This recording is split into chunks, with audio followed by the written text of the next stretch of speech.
ಈ ಕಾರ್ಯಕ್ರಮ ಕೇವಲ ಎಜುಕೇಷನಲ್ ಉದ್ದೇಶಗಳಿಗಾಗಿ. ಇಲ್ಲಿ ಬರುವ ಯಾವುದೇ ಮಾಹಿತಿ ಹೂಡಿಕೆ ಸಲಹೆ ಆಗಿರುವುದಿಲ್ಲ.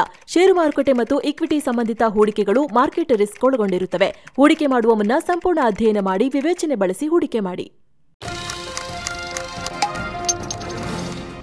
ನಮಸ್ಕಾರ ಸ್ನೇಹಿತರೆ. ಹರ್ಷದ್ ಮೆಹ್ತಾ ಸ್ಕ್ಯಾಮ್ನಿಂದ ಡಿಮಾನಿಟೈಸೇಷನ್ ವರೆಗೆ, ಅಮೆರಿಕ ಆರ್ಥಿಕ ಬಿಕ್ಕಟ್ಟಿನಿಂದ ಕೋವಿಡ್-19 ವರೆಗೆ ಸಾಕಷ್ಟು ಕಾರಣಗಳಿಗೆ ಭಾರತದ ಸ್ಟಾಕ್ ಮಾರ್ಕೆಟ್ ಕ್ರ್ಯಾಶ್ ಆಗಿದೆ. ಈ ಕ್ರ್ಯಾಶ್ಗಳಿಂದ ಹೂಡಿಕೆದಾರರಷ್ಟೇ ಅಲ್ಲ, ಸ್ಟಾಕ್ ಮಾರ್ಕೆಟ್ ಅಂದ್ರೇನು ಅಂತಲೂ ಗೊತ್ತಿರದ ಕೋಟ್ಯಂತರ ಸಾಮಾನ್ಯ ಜನರಿಗೂ ಪರಿಣಾಮ ಉಂಟಾಗಿದೆ. ಆದರೆ ಪ್ರತಿ ಬಾರಿ ಮಾರ್ಕೆಟ್ ಕ್ರ್ಯಾಶ್ ಆದಾಗ್ಲೂ ಹೂಡಿಕೆದಾರರು, ವ್ಯಾಪಾರಿಗಳು ಆ ಲಾಸ್ನ ವಿರುದ್ಧ ಫೈಟ್ ಮಾಡಿದ್ದಾರೆ. ಆದರೆ ಪ್ರತಿ ಬಾರಿ ಮಾರ್ಕೆಟ್ ಕ್ರ್ಯಾಶ್ ಆದ ನಂತರ ಕೆಲ ಕಾಲದಲ್ಲೇ ಮತ್ತೆ ಮಾರ್ಕೆಟ್ ರಿಕವರ್ ಆಗಿ ತಲೆ ಎತ್ತಿ ನೋಡುವಷ್ಟು ಎತ್ತರಕ್ಕೆ ಬೆಳೆದು ಮತ್ತೆ ಮೇಲಕ್ಕೆ ಬಂದಿದೆ.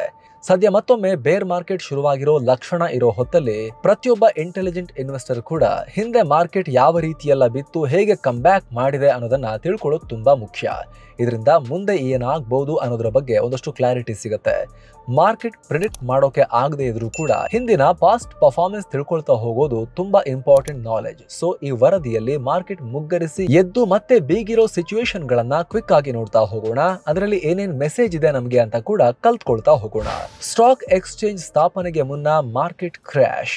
ಎಸ್ ಸ್ನೇಹಿತರೆ, ಬಾಂಬೆ ಸ್ಟಾಕ್ ಎಕ್ಸ್ಚೇಂಜ್ ಸ್ಥಾಪನೆಯಾಗೋಕ್ಕೂ ಮುಂಚೆನೆ ಭಾರತದ ಸ್ಟಾಕ್ ಮಾರ್ಕೆಟ್ ಕ್ರ್ಯಾಶ್ ಆಗಿತ್ತು.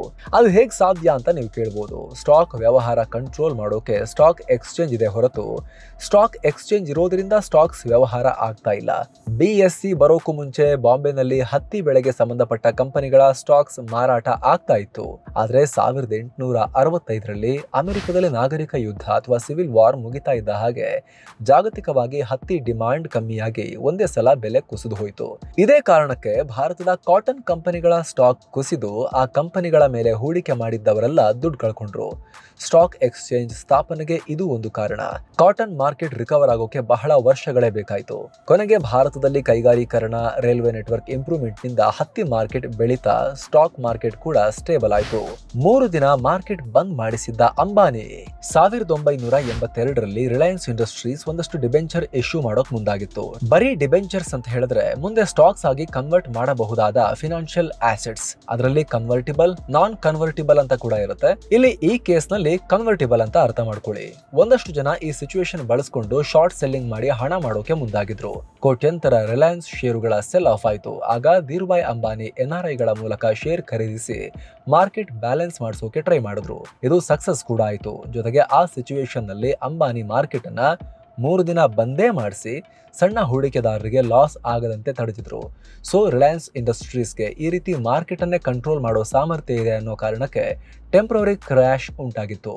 ಆದ್ರೆ ಮುಂದೆ ಸ್ಟಾಕ್ ಮಾರ್ಕೆಟ್ ರೂಲ್ಸ್ ಟೈಟ್ ಆಗ್ತಾ ಆಗ್ತಾ ರಿಕವರ್ ಆಯ್ತು. ಅಂದಹಾಗೆ ಈ ಘಟನೆಯಾಗಿದ್ದು ಇಂದಿರಾ ಗಾಂಧಿಯವರು ಪ್ರೈಮ್ ಮಿನಿಸ್ಟರ್ ಆಗಿದ್ದಾಗ. ಏನೋ 1992ರ ಹರ್ಷದ್ ಮೆಹ್ತಾ ಸ್ಕ್ಯಾಮ್ ಬಗ್ಗೆ ಕೇಳಿ ಇರ್ತೀರಾ. ಬಿಗ್ ಬುಲ್ ಖ್ಯಾತಿಯ ಹರ್ಷದ್ ಮೆಹ್ತಾರ 5,000 ಕೋಟಿ ರೂಪಾಯಿ ಸ್ಕ್ಯಾಮ್ ಆರೋಪದಿಂದ ಮಾರ್ಕೆಟ್ ಯಾವ ರೇಂಜ್ಗೆ ಕ್ರ್ಯಾಶ್ ಆಯ್ತು ಅಂದ್ರೆ ಹೆಚ್ಚು ಕಮ್ಮಿ 40% ಮಾರ್ಕೆಟ್ ವ್ಯಾಲ್ಯೂ ಕಿತ್ಕೊಂಡು ಹೋಯ್ತು. ಒಂದೇ ದಿನ ಸೆನ್ಸೆಕ್ಸ್ 12.77% ಬಿದ್ದು ಹೋಯ್ತು. ಆದರೆ ಆ ಮಾರ್ಕೆಟ್ ಫಾಲ್ ನಂತರ ಸೆಬಿ ರೂಲ್ಸ್ ಇನ್ನಷ್ಟು ಸ್ಟ್ರಿಕ್ಟ್ ಆಯಿತು. ಬ್ಯಾಂಕಿಂಗ್ ಸಿಸ್ಟಮ್ ನಲ್ಲಿ ಸಾಕಷ್ಟು ಸುಧಾರಣೆ ಬಂತು. ಜೊತೆಗೆ 90ರ ದಶಕದ ಆರ್ಥಿಕ ಉದಾರೀಕರಣ ನೀತಿಯಿಂದ ವಿದೇಶಿ ಸಾಂಸ್ಥಿಕ ಹೂಡಿಕೆದಾರರು FIIs ಭಾರತದ ಕಡೆಗೆ ತಿರುಗಿ ನೋಡಿದ್ರು. ಪರಿಣಾಮ ಬಹಳ ಬೇಗ ಮಾರ್ಕೆಟ್ ರಿಕವರಿ ಕಡೆಗೆ ಬಂತು. ಹೀಗೆ ಪ್ರತಿ ಬಾರಿ ಮಾರ್ಕೆಟ್ ಬೀಳೋಕೆ ಒಂದು ಕಾರಣ ಇದ್ರೆ ರಿಕವರ್ ಆಗೋಕ್ಕೂ ಕಾರಣ ಇರುತ್ತೆ.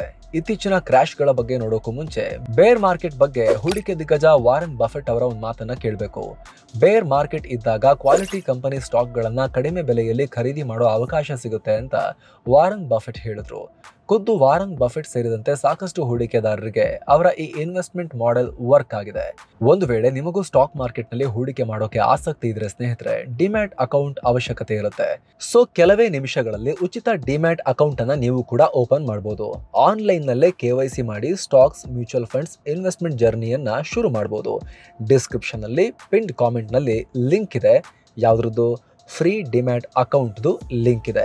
ಆಸಕ್ತರು ಅದ್ರ ಮೇಲೆ ಕ್ಲಿಕ್ ಮಾಡೋ ಮೂಲಕ ಕೆಲವೇ ಕ್ಲಿಕ್ಗಳಲ್ಲಿ ನೀವು ಫ್ರೀ ಡಿಮ್ಯಾಟ್ ಅಕೌಂಟ್ ಅನ್ನ ಓಪನ್ ಮಾಡಬಹುದು. ಅದಾದ್ಮೇಲೆ ನಿಮಗೆ ಇಷ್ಟ ಬಂದ ಸ್ಟಾಕ್ಸ್ ಅಥವಾ ಮ್ಯೂಚುವಲ್ ಫಂಡ್ಗಳಲ್ಲಿ ನೀವು ಹೂಡಿಕೆಯನ್ನ ಮಾಡಬಹುದು. ಡಿಸ್ಕ್ರಿಪ್ಷನ್ ನಲ್ಲಿ ಮತ್ತು ಕೆಳಗೆ ಪಿನ್ ಮಾಡಿರೋ ಕಾಮೆಂಟ್ ನಲ್ಲಿ ಲಿಂಕ್ ಇದೆ. ಈಗ ಉಳಿದ ಮಾರ್ಕೆಟ್ ಕ್ರಾಶ್ ಗಳ ಬಗ್ಗೆ ನೋಡ್ತಾ ಹೋಗೋಣ ಸ್ನೇಹಿತರೆ. ಅಮೆರಿಕ ಆರ್ಥಿಕ ಬಿಕ್ಕಟ್ಟು, ಡಿಮಾನಿಟೈಸೇಷನ್ ನಿಂದ ಪ್ಯಾನಿಕ್ ಸೆಲ್ ಆಫ್. 90ರ ದಶಕದಲ್ಲಿ ಭಾರತದ ಎಕಾನಮಿ ಓಪನ್ ಅಪ್ ಆದ್ಮೇಲೆ ವಿದೇಶಿ ಮಾರ್ಕೆಟ್ಗಳ ವಾಲಟಿಲಿಟಿಗೂ ಭಾರತದ ಮಾರ್ಕೆಟ್ ಸ್ಪಂದಿಸೋಕೆ ಶುರು ಮಾಡಿತು. ಚೂರು ಸೆನ್ಸಿಟಿವ್ ಆಯಿತು. ಇದೇ ಕಾರಣಕ್ಕೆ 2008ರಲ್ಲಿ ಅಮೆರಿಕದ ಆರ್ಥಿಕ ಬಿಕ್ಕಟ್ಟಿನಿಂದ ಮಾರ್ಕೆಟ್ ಕ್ರ್ಯಾಶ್ ಉಂಟಾಯಿತು. ಅಮೆರಿಕದಲ್ಲಿ ರಿಯಲ್ ಎಸ್ಟೇಟ್ 30% ಬಿದ್ದು ಅಲ್ಲಿನ ಮಾರ್ಕೆಟ್ ಮೊದಲು ಬಿತ್ತು. ಅದರ ಬೆನ್ನಲ್ಲೇ ವಿದೇಶಿ ಹೂಡಿಕೆದಾರರು ಈಗಿನ ರೀತಿಯ ಹಣ ವಾಪಸ್ ತಗೊಳ್ಳೋಕೆ ಶುರು ಮಾಡಿದಾಗ ಭಾರತ ಸೇರಿದಂತೆ ಹಲವು ದೇಶಗಳ ಮಾರ್ಕೆಟ್ ಬಿದ್ದೋದ್ವು. 2008-9ರ ಮಧ್ಯೆ ಭಾರತದ ಸ್ಟಾಕ್ ಮಾರ್ಕೆಟ್ ತನ್ನ ಪೀಕ್ ವ್ಯಾಲ್ಯೂನಿಂದ 50% ಕಳ್ಕೊಳ್ತು. ಆದರೆ 2009ರಲ್ಲಿ ಮಾರ್ಕೆಟ್ ಸ್ಟ್ರಾಂಗ್ ಆಗಿ ರಿಬೌಂಡ್ ಆಯಿತು. ಕಾರಣ ಕ್ರೈಸಿಸ್ನಲ್ಲಿದ್ದ ವಿದೇಶಿ ಮಾರ್ಕೆಟ್ಗಳಿಗೆ ಕಂಪೇರ್ ಮಾಡಿದ್ರೆ ಭಾರತದ ಮಾರ್ಕೆಟ್ಗೆ ಹೆಚ್ಚು ಬೆಳವಣಿಗೆಯ ಸಾಮರ್ಥ್ಯ ಇತ್ತು. RBI ಹಾಗೂ ಸರ್ಕಾರ ಕೂಡ ಆರ್ಥಿಕ ಸುಧಾರಣೆಗೆ ಒಂದಷ್ಟು ಕ್ರಮ ತಗೊಂಡ್ರು.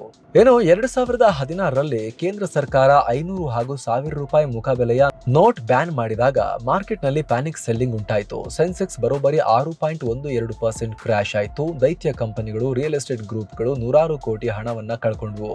ಅದೇ ವರ್ಷ ಅಮೆರಿಕ ಅಧ್ಯಕ್ಷೀಯ ಚುನಾವಣೆ ಇದ್ದ ಪರಿಣಾಮ ಜಾಗತಿಕ ತೈಲ ಬೆಲೆ ಕುಸಿದು ಮಾರ್ಕೆಟ್ ಮೇಲೆ ಪರಿಣಾಮ ಉಂಟಾಯಿತು. ಆದರೆ ಡಿಮಾನಿಟೈಸೇಷನ್ ಪರಿಣಾಮ ಜನ ಕ್ಯಾಶ್ ರೂಪದಲ್ಲಿ ಹಣ ಇಟ್ಕೊಳ್ಳೋದರ ಬದಲು ಫಿನಾನ್ಷಿಯಲ್ ಮಾರ್ಕೆಟ್ಗಳಿಗೆ, ಮ್ಯೂಚುವಲ್ ಫಂಡ್ಗಳಿಗೆ ಶಿಫ್ಟ್ ಆದ್ರು.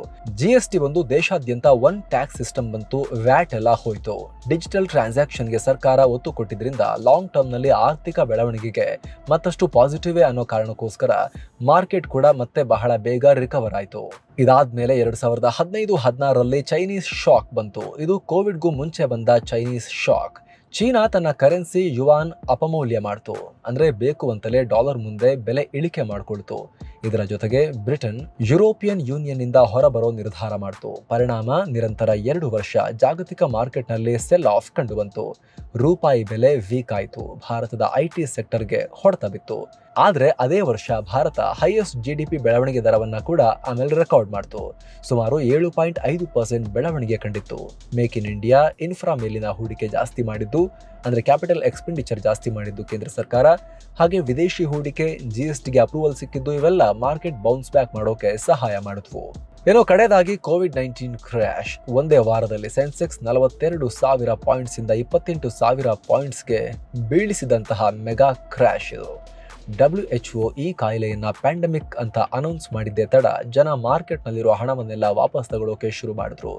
ಆಲ್ಮೋಸ್ಟ್ 14 ಲಕ್ಷ ಕೋಟಿ ರೂಪಾಯಿ ಮಾರ್ಕೆಟ್ನಿಂದ ಓಡ್ಹೋಯ್ತು. ಆದರೆ ಅದರ ಬೆನ್ನಲ್ಲೇ ಫಾರ್ಮಾ ಹಾಗೂ ಟೆಕ್ ಸೆಕ್ಟರ್ಗಳು ಬೂಮ್ ಆದವು. ರಿಟೇಲ್ ಹೂಡಿಕೆದಾರರ ಅಗ್ರೆಸಿವ್ ಹೂಡಿಕೆ, ಡಿಜಿಟಲ್ ಟ್ರೇಡಿಂಗ್ ಜಾಸ್ತಿಯಾಗಿದ್ದು, RBI ಬಡ್ಡಿ ದರ ಇಳಿಸಿದ್ದು ಇವೆಲ್ಲ ಸೇರಿ ಭಾರತದ ಸ್ಟಾಕ್ ಮಾರ್ಕೆಟ್ ಯಾವ ರೀತಿ ಕಂಬ್ಯಾಕ್ ಮಾಡ್ತು ಅನ್ನೋದು ನಿಮ್ಗೆಲ್ಲ ಗೊತ್ತೇ ಇದೆ. ಈಗದು ಇತಿಹಾಸ.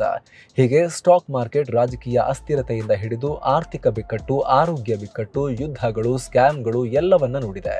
ಮಾರ್ಕೆಟ್ ಏರೋದು ಎಷ್ಟು ನಾರ್ಮಲ್, ಬೀಳೋದು ಅಷ್ಟೇ ನಾರ್ಮಲ್, ಮತ್ತೆ ರಿಕವರ್ ಆಗೋದು ಅಷ್ಟೇ ನಾರ್ಮಲ್. ಸೊ ಬೇರ್ ಮಾರ್ಕೆಟ್ ನಂತಹ ಸಿಚುವೇಶನ್ ಅನ್ನ ಟ್ಯಾಕಲ್ ಮಾಡೋಕೆ ತಾಳ್ಮೆ ಇರಬೇಕು ಅಷ್ಟೇ. ಲಾಂಗ್ ಟರ್ಮ್ ಅಪ್ರೋಚ್ ಇರಬೇಕು ಅಷ್ಟೇ. ಅಫ್ಕೋರ್ಸ್ ಮಾರ್ಕೆಟ್ ಯಾವಾಗ ಬೌನ್ಸ್ ಬ್ಯಾಕ್ ಆಗುತ್ತೆ ಅಂತ ಯಾರು ಹೇಳೋಕ್ಕಾಗೋದಿಲ್ಲ. ಜಾಗತಿಕ ಎಕಾನಮಿಯಲ್ಲೇ ಅನಿಶ್ಚಿತತೆ ಇದೆ. ಯಾವಾಗ ಸರಿಯಾಗುತ್ತೆ ಅಂತ ಮುಂಚೆನೆ ಭವಿಷ್ಯವಾಣಿ ನುಡಿಯೋಕ್ ಬರೋದಿಲ್ಲ. ಜೊತೆಗೆ ಇಷ್ಟು ವರ್ಷ ವಿದೇಶಿ ಮಾರ್ಕೆಟ್ಗಳು ವೀಕ್ ಆಗಿದ್ದಾಗಲೂ ಕೂಡ ಭಾರತ ಪ್ರತ್ಯೇಕವಾಗಿ ಪರ್ಫಾರ್ಮೆನ್ಸ್ ಅನ್ನು ತೋರಿಸ್ತಾ ಇತ್ತು. ಆ ಟ್ರೆಂಡ್ ಮತ್ತೆ ಯಾವಾಗ ವಾಪಸ್ ಬರುತ್ತೆ ಅನ್ನೋದು ಕೂಡ ಭವಿಷ್ಯವಾಣಿ ನುಡಿಯೋಕ್ ಬರೋದಿಲ್ಲ. ಆದರೆ ಐತಿಹಾಸಿಕವಾಗಿ ಪ್ರತಿ ಸಲ ಯಾವುದಾದ್ರೂ ಕಾರಣಕ್ಕೆ ರಿಕವರ್ ಆದಂತೆ ಫ್ಯೂಚರ್ನಲ್ಲೂ ರಿಕವರ್ ಆಗೇ ಆಗುತ್ತೆ ಅನ್ನೋ ಹೋಪನ್ನ ಹೂಡಿಕೆದಾರರು ಇಟ್ಕೊಂಡಿದ್ದಾರೆ. ಸ್ನೇಹಿತರೆ, ಮತ್ತೊಮ್ಮೆ ಹೇಳ್ತಾ ಇದ್ದೀವಿ, ಈ ವಿಡಿಯೋದಲ್ಲಿ ಬಂದಿರೋ ಯಾವುದೇ ಮಾಹಿತಿ ಹೂಡಿಕೆ ಸಲಹೆ ಅಲ್ಲ. ಇವೆಲ್ಲವೂ ಕೂಡ ನಾಲೆಜ್ ಪರ್ಪಸ್ಗೆ. ಇನ್ನು ಸ್ನೇಹಿತರೆ, ಕಡೆದಾಗಿ ಕ್ವಿಕ್ ರಿಮೈಂಡರ್, ಯಾವುದೇ ಸ್ಟಾಕ್ ಖರೀದಿ ಮಾಡಬೇಕು ಅಂದರೆ ETF-ಗಳಲ್ಲಿ ಹೂಡಿಕೆ ಮಾಡಬೇಕು ಅಂದರೆ, IPO-ಗಳಲ್ಲಿ ಹೂಡಿಕೆ ಮಾಡಬೇಕು ಅಂದರೆ ಡಿಮ್ಯಾಟ್ ಅಕೌಂಟ್ ಬೇಕೇ ಬೇಕು.